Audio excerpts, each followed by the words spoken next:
Let's start. तो last class में अपन ने पढ़ा था विमाओं के अनुप्रयोग। 2 अनुप्रयोग हमने पढ़ लिए, तीसरा अनुप्रयोग आज अपन पढ़ने जा रहे हैं। तो तीसरा अनुप्रयोग है विभिन्न भौतिक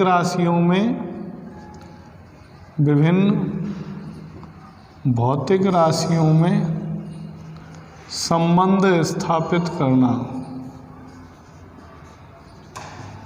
संबंध स्थापित करना, विभिन्न भौतिक राशियों में संबंध स्थापित करना। ठीक है, ये है सब। तो विभिन्न भौतिक राशियों में संबंध स्थापित करना कैसे करेंगे, तो ये मैं आपको एक क्वेश्चन से सॉल्व करके बताता हूँ। जैसे मैंने आपको एक क्वेश्चन लिखा कि अब एक समान वृत्तीय गति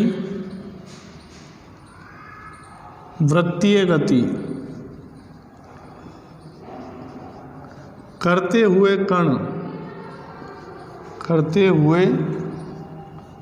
कण पर कार्यरत अभिकेंद्रीय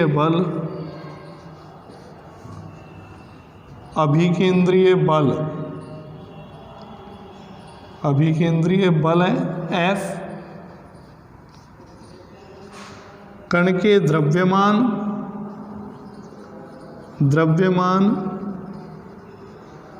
M, कण के वेग V तथा वृत्तीय पथ की त्रिज्या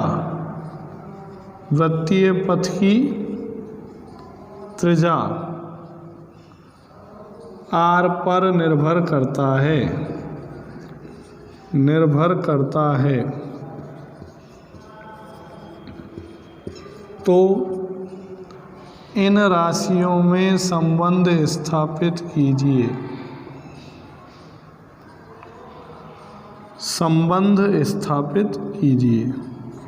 ठीक है, कैसे करेंगे, तरीका समझना पहले क्वेश्चन से आपको। सबसे पहले अभिकेंद्रीय बल द्रव्यमान, वेग और त्रिज्या पर निर्भर करता है। तो कैसे लिखेंगे, बल निर्भर करता है द्रव्यमान, वेग और त्रिज्या पर। लेकिन हमें ये नहीं पता कि किस प्रकार से ये निर्भर करता है। निर्भर तो करता है, लेकिन ये नहीं पता समानुपाती, व्युत्क्रमानुपाती, वर्ग के समानुपाती है, पता नहीं वर्ग के व्युत्क्रमानुपाती, ये सब नहीं पता। तो वो जो घातें पता करनी, वो कैसे पता करेंगे, हम ये मानेंगे कि द्रव्यमान की घात A, वेग की घात B और त्रिज्या की घात C पर निर्भर करता है। जो अभिकेंद्रीय बल है वो कण के द्रव्यमान की घात A, कण के वेग की घात B और त्रिज्या की घात C पर निर्भर करता है। अब यदि समानुपाती चिन्ह हटाएं तो यहाँ एक नियतांक आएगा K। तो K M की घात A, V की घात B और R की घात C, ये आ गया आपके पास।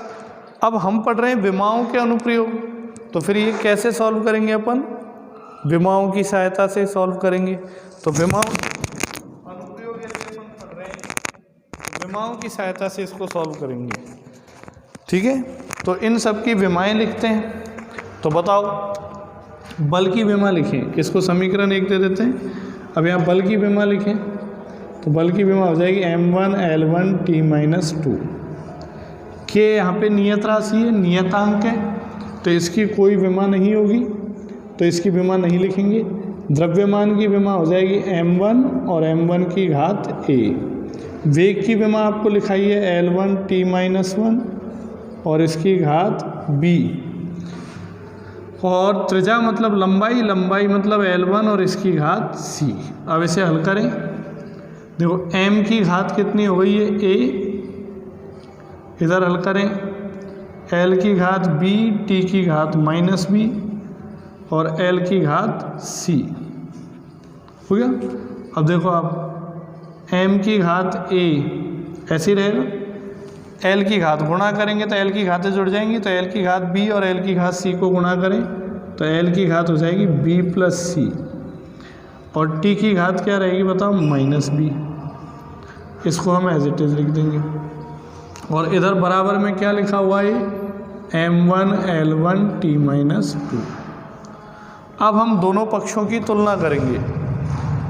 अगर ये दोनों पक्ष बराबर हैं तो दोनों पक्षों की तुलना करेंगे तो ये बराबर कब हो सकते हैं, जब a का मान कितना हो 1। देखो m की घात कितनी है a और यहाँ m की घात कितनी है 1, तो a का मान कितना होना चाहिए बताओ 1। फिर l की घात कितनी है b प्लस सी, l की घात कितनी है 1, तो b प्लस सी का मान कितना होना चाहिए बताओ 1। और t की घात कितनी है -2 और यहाँ -b, तो -b का मान होना चाहिए -2।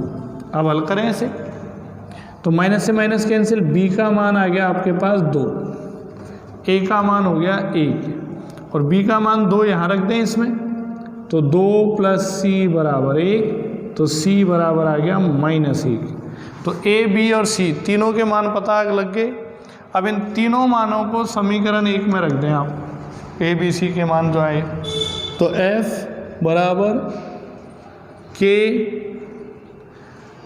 m की घात 1 मतलब m की घात 1, और दूसरा क्या है v की घात b मतलब ये हो गया, और